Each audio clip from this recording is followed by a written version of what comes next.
This bulletin proudly brought to you in association with Alex Campbell's Menswear.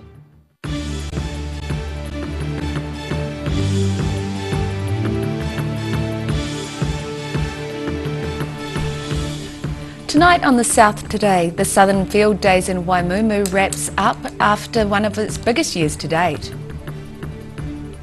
Grape pickers are in hot demand in Central Otago vineyards as harvest season arrives earlier than previous years.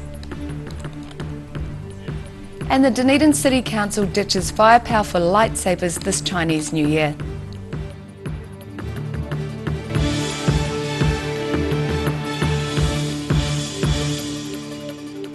Kia ora, good evening, I'm Melissa Barton. The Southern Field Days in Waimumu wrapped up today after one of its biggest years to date. Over 750 exhibitors displayed their agricultural-based products to tens of thousands of people. Sharon Rees has more. It was another busy day for the Southern Field Days organisers in Waimumu today, with the car parks filling up by 10:30 a.m. and cars still filing through the gates. Organisers told me today around 40,000 people have come through the gates, with yesterday one of their busiest days in the history of the event. The last day of the Field Days saw a visit from the Minister of Agriculture, Damien O'Connor. He acknowledged the difficult times faced by Southland farmers affected by both drought conditions and the cow disease Mycoplasma bovis, and said the Field Days were the perfect opportunity for farmers to reach out. They may not have the same money in their pocket to spend at some of the stalls, which is a bit of a disappointment for those who are exhibiting here, but to get out and talk with other farmers and people who are often sharing the same challenges is really, really important. And I guess this is it's an informal way of doing some of that social interaction. The Rural Support Trusts are trying to encourage that in areas where there is pressure from adverse events. They're trying to get out to people. This is a really informal and good way of doing it. But it wasn't all business for O'Connor, who said he had no choice but to open his wallet at the event. I've been told by my partner I have to buy something for her, and my daughter wants something for a pony, but I might run out of time, which might save me a bit of money. There were plenty of crowd-pleasing events throughout the day, with a gumboot throwing competition putting a little extra cash in some young people's pockets. And the tractor pull, which saw some of the biggest crowds of the day, with everyone keen to see the heavy machinery in action. While organisers said they didn't know the precise number of people through the gates, they think it may be a record number. Sharon Rees, The South Today. Yesterday marked the start of Central Otago's wine harvest. The fact that the harvest is 3 weeks earlier than normal has winemakers feeling both excited and apprehensive. The South Today found out more. This year sees the earliest harvest ever for Central Otago wines. The first grapes of any season are used for making sparkling wines, and Quartz Reef Winery is one of the few vineyards in the region that produces this type of wine. Vintner Rudy Bauer says there's never been a year like it, and he is a bit apprehensive about how this year's vintage will turn out. The grapes, because they're ripe, they're extremely early. That's the earliest harvest we ever experienced within our short history of 31 years in our region. So we're all looking forward to an exciting harvest, and slightly, maybe a little bit nervous because we're not exactly sure what to expect. This year's harvest of grapes, starting on 15 February, is 3 weeks ahead of normal and attributed to the extraordinary summer. I guess the main reason is the extraordinary warm season. We had it, as you know, that extraordinary beautiful summer, as they said, like in the old days. And what that really also takes it in is the importance that we are looking at very high quality grapes, which will result in high stunning wines. According to Bauer, Cromwell only had 2 days in the whole of January with a high less than 30 degrees. Rudy Adrian, The South Today. And continuing the topic of this year's wine harvest, grape pickers are in hot demand in Central Otago vineyards as harvest season looms. With the harvest season earlier than normal, Mina Amso reports the industry is getting desperate. These grapes at Ceres Vineyard, 10 minutes out of Cromwell, will be ready for harvest in just a few weeks. But will enough workers be here to get them picked? Where I used to get 50 workers, I'm now getting 30, so everyone in the region is starting to feel some pain, including me. Viticulturist James Dicey of Cromwell says he has around 70 workers at the moment. Another 50 would bump the numbers significantly, but not enough to get him through harvest. It's a hot, dry day here at Ceres Wines at the southern end of the Cromwell Basin. The grapes look nearly ripe, and pickers will be needed desperately for the harvest in 2 to 3 weeks. The harvest season normally runs from the last week in March and finish at the first week in May. This year, though, it's 2 to 3 weeks early due to the long, hot summer the region is experiencing. Dicey says fully trained harvest workers from Marlborough typically arrive to his vineyard around this time, ready to go, but they are being held up due to harvest work over there. He's now having to get backpackers to do the job. They need to be trained, and that takes time. I've got to get more gear done, I've got to get more contracts signed, I've got to train staff, I've got to induct them to health and safety. Tractor driver Ross McFadden helps vineyard worker Charlie Lau pot up the nets. McFadden has been working at this vineyard for 20 years and says more workers would be good to have. The actual vine work would be good. Well, like all the leaf thinning, or the bunch thinning and all that sort of stuff, and the wires, that'd be a big help. While there's a shortage of grape pickers, Dicey says he's got a good crop and is quietly confident he's going to have a great vintage. Mina Amso, The South Today. The first round of Joint Industry MPI surveillance program is near completion with no positive test return. Agricultural and Biosecurity Minister Damien O'Connor says tests have been completed on the tanker milk from 9,100 dairy farms without a positive detection. The remaining tests will be completed early next week. O'Connor says it's a good result and shows the ministry is on the right track in hunting down this disease. A light and sound show instead of fireworks will ring in the Chinese Year of the Dog in Dunedin tonight. Letting off fireworks was considered too big a risk in the year of the long, hot summer. Chinese New Year celebrations tonight, welcoming the Year of the Dog, will have a different look to normal. A light and sound show will replace the traditional fireworks display. A fire ban across the city means the planned fireworks display at the Dunedin Chinese Garden cannot be held this year. The citywide fire ban has been in place throughout one of Dunedin's hottest, driest summers. We've had quite a bit of reaction already on social media, and it's overwhelmingly positive. People are really excited to see something new and different, and they completely understand that with the fire ban we can't do fireworks. So hopefully next year, fingers crossed, and we'll see how we go. This evening's entertainment will begin in the Octagon at 6:30 with a performance by Otaiko, Dunedin's taiko drumming ensemble. Evans says while some may be disappointed fireworks have been banned, the alternative, a 4-minute synchronised light and sound piece, will provide a great end to the evening. We're going to have a light cannon display. I don't want to reveal too much about it, but it's going to be light and sound and colour. Technical Director for Pro Event Ian Chalmers and his Jack Russell Gypsy are in charge of setting up the show and will be among the expected crowd of 10,000 revellers. We've just got to be particularly careful with the numbers of people around, all the electrical gear and staging. There get so many people here, they all get to be a wee bit pushy, a wee bit shovey. We just have to make very, very clear where their boundaries are. This most probably be a better year because the weather's going to be fine. The years when we have dampness or rain or wind, that's a heck of a challenge. The traditional Dragon Parade will leave the Octagon at 7:15 and head to the Chinese Garden via the Exchange, followed by a welcome from Dunedin Mayor Dave Cull. The Chinese Garden will open to the public from 7 p.m. with entry by gold coin donation. Roselle LeBone, The South Today. Still to come on The South Today, Te Kākahu o Choki Island skink move house to a new island home in Dusky Sound, Fiordland, and retiring National Party leader Bill English makes a cameo appearance at the Southern Field Days at Waimumu.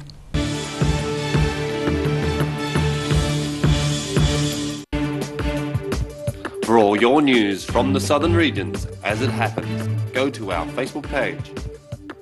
The South Today, connecting you with your community thanks to New Zealand On Air. Free heart transmission. Please open your heart. Chi is flowing freely. Chi is nourishing. Chi is loving. Ko Sunny Chin for peace in your heart. Hi, Lindsay at Alex Campbell Menswear. We have our 3 stores on sale. It's our summer clearance sale. Look at all these t-shirts, 50% off. Look at all these polo shirts, 50% off. Look at all these woven shirts, short sleeves, 50% off. And there's more. Shorts, all these shorts, 50% off. Every reason, every season, we're proud to dress the region. Alex Campbell Menswear, it fits. But wait, there's more. 25% off all our regular lines off the normal price. For 3 generations, the Kilpatrick family have ensured Jimmy's pies are still world famous in the South Island. Made to an old family recipe, Jimmy's pies have been one of New Zealand's traditional takeaway foods, prepared daily on the premises alongside a range of savouries, sausage rolls and cakes. Jimmy's pies are distributed throughout the lower South Island. Jimmy's pies are sure to satisfy your travelling munchies.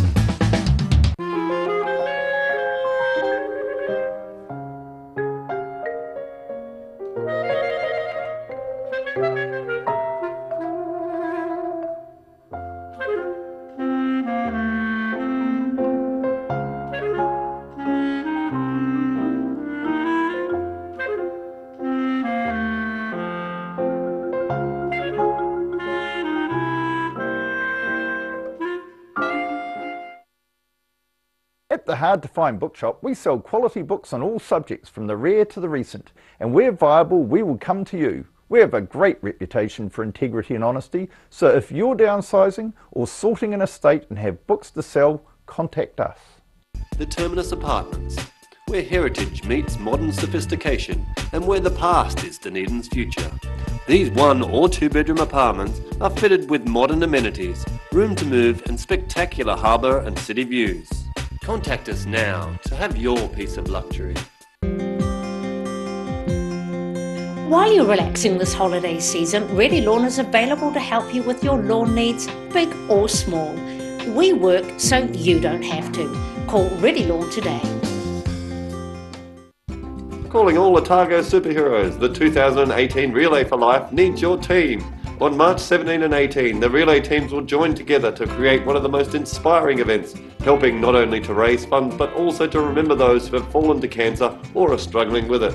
To register your team, simply go to the website and sign on, then start fundraising. It's about celebrating, remembering and fighting back. Be a superhero and register now at relayforlife.org.nz.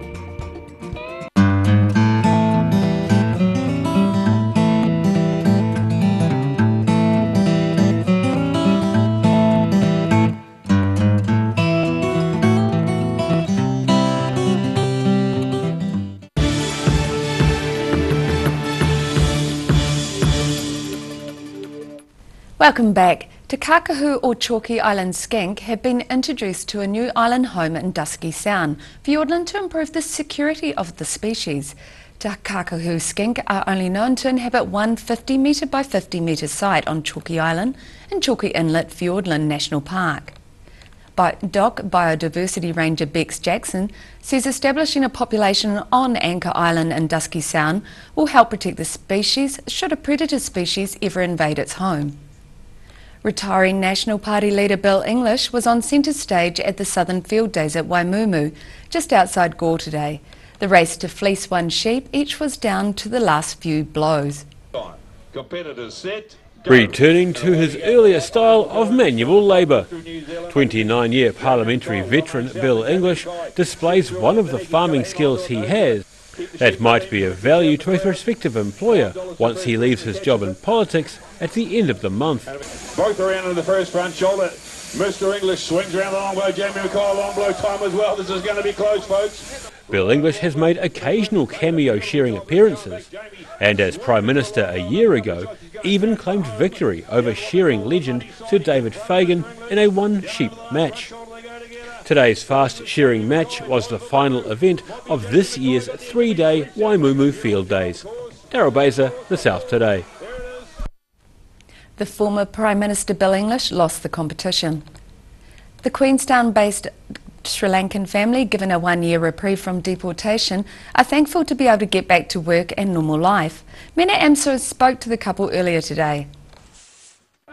An emotional and overwhelmed Danisha Amarasinghe and husband Sam Vijayaratne at their one-bedroom cabin home. While trying to hold back the tears, they said they were relieved to have been given permission to stay in New Zealand for another year. Everybody asking what is going on. Have you what you need to do, because you have enough food. They asking because this is the hard time. Anyone like this situation, the emotional heart, The family faced deportation after Danisha's application for a work visa renewal was declined due to her multiple sclerosis, a condition that costs about $2,500 a month to treat. The government approved now 3 years for this special medicine. The Immigration and Protection Tribunal yesterday granted the parents work visas and the children's student visas for 12 months based on humanitarian grounds, while their case for residency is being reviewed. The couple's 3 boys, Subat, nearly 13, Sanat, 9 and Binat, 10, are already back to school in Queenstown. Subat wants to play cricket for New Zealand one day. Sam says his boys are the reason he wants to stay in New Zealand. They have a lot of future plans. A small son, he said he need to be a doctor, he need to look after me. And second son also, I asking him to be a pilot and go to the New Zealand Air Force. While the family hopes to be granted permanent residency, Clutha Southland MP Hamish Walker, who fought with the family, says more work is needed. Discussing their case over the next few days with the immigration lawyer, with the family, and then most likely write to the Associate Immigration Minister and asking for them to be given permanent residence. The family can breathe easier now as they wait for their work visas to arrive and start work again. Mina Amso, The South Today. After the break on The South Today, the Dunedin Botanic Garden is recognised as internationally significant, and we take a look at tomorrow's weather.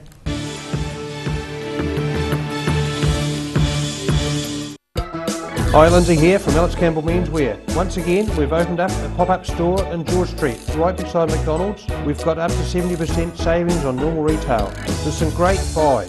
We have socks right through to suits, everything in between. We'll see you there. The Alex Campbell Menswear pop-up. Don't miss it. Every reason, every season, we're proud to dress the region. Alex Campbell Menswear, it fits.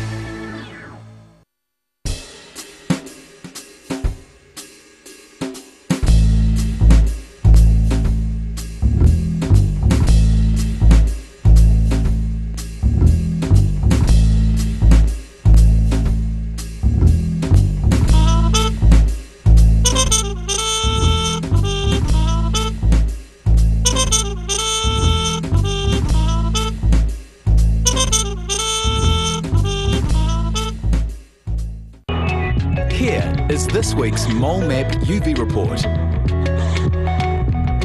Did you know New Zealanders have the highest incidence rate of melanoma in the world?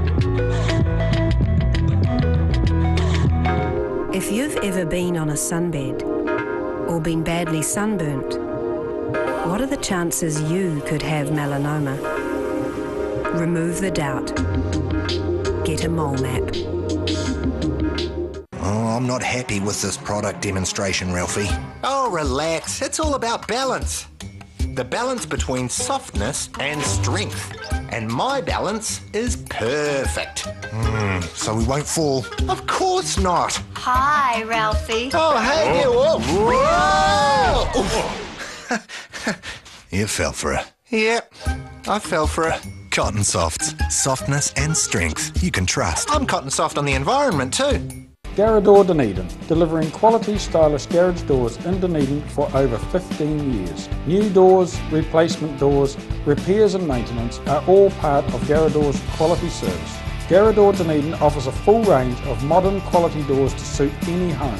Come visit the team at 553 Kaikoura Valley Road. Visit www.garador.co.nz or call us on 488 5676.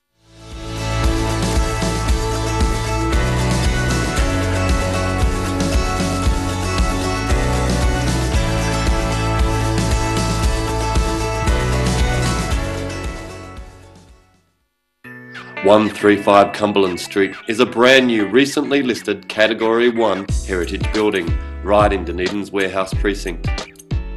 Only a short walk to the Octagon in the central city.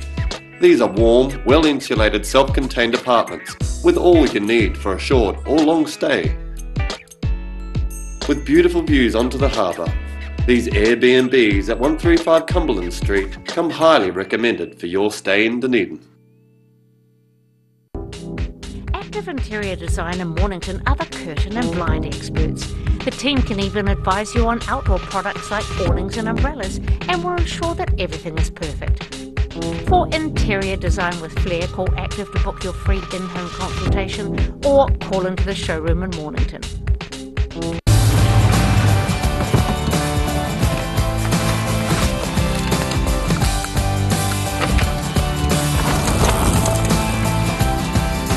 Helping New Zealanders to do more. Talk to MTF today.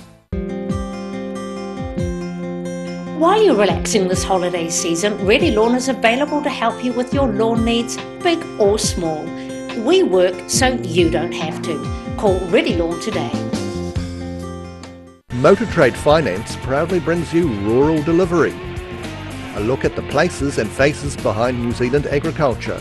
Tuesday evenings 8:30, repeating Saturday morning at 8 and Sunday afternoons 4:30.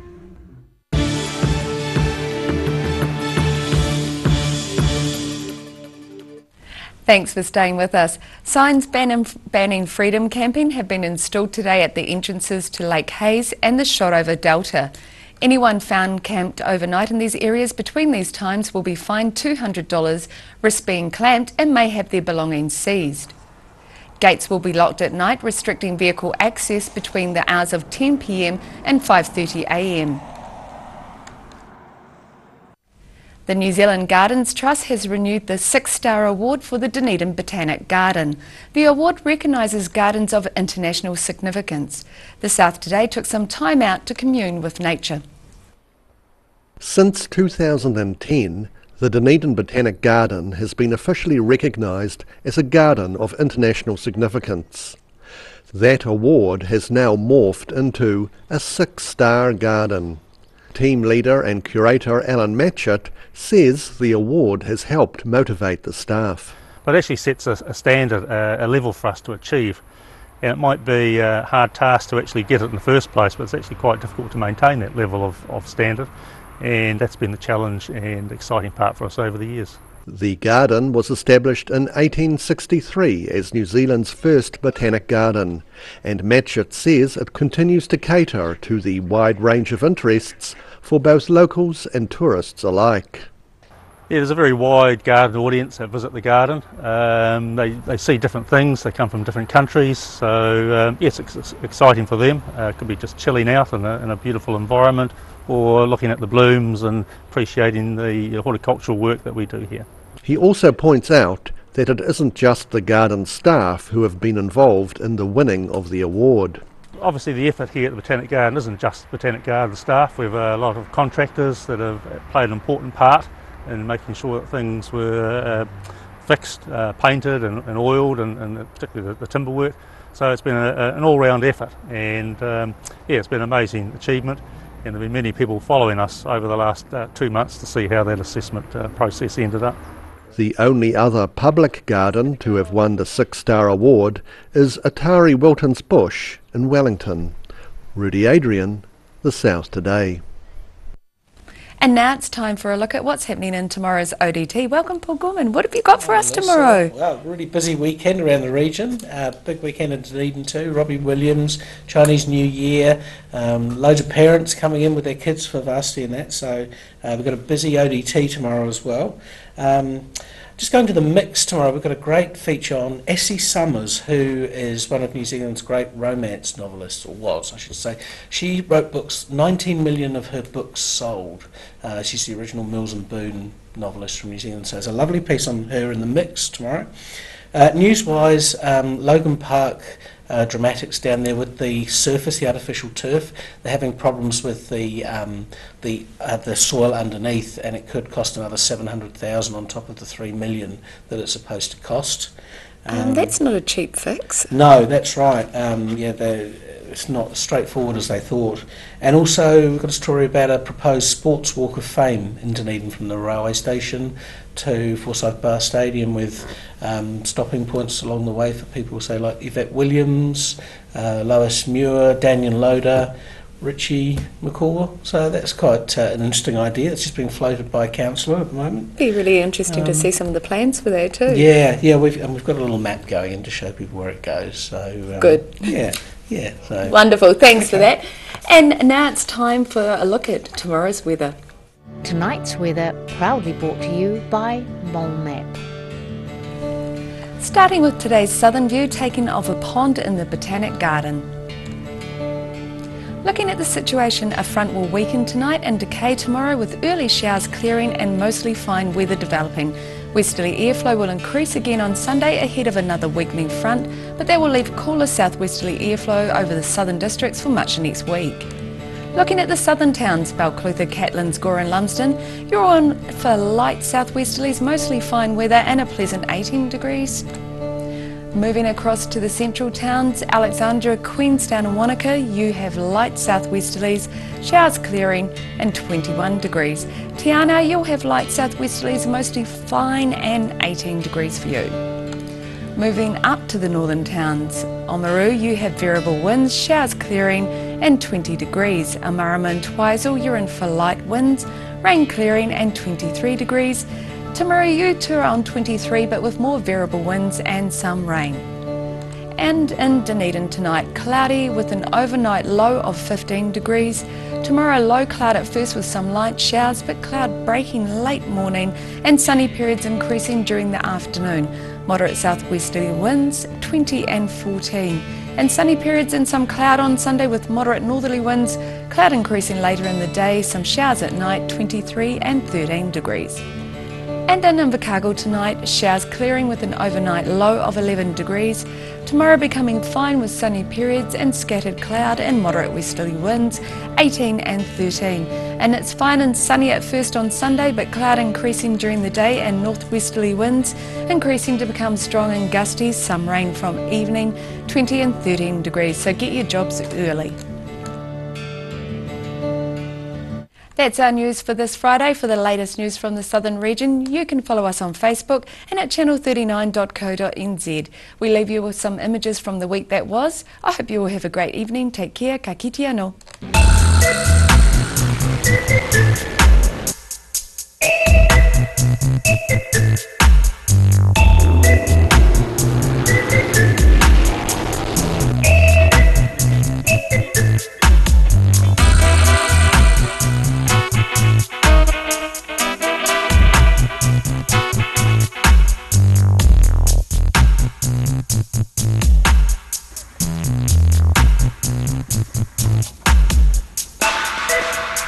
Hanging out at the 2018 Thieves Alley Market, where things have gone just a bit alpaca shaped.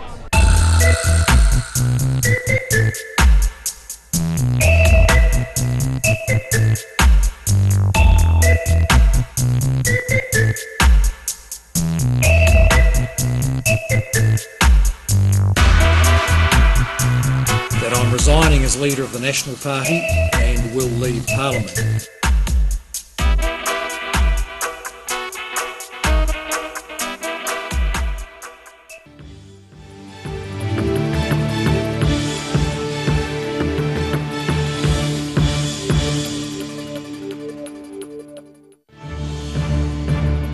This bulletin proudly brought to you in association with Alex Campbell's Menswear. Supporting local content so you can see more of New Zealand on air.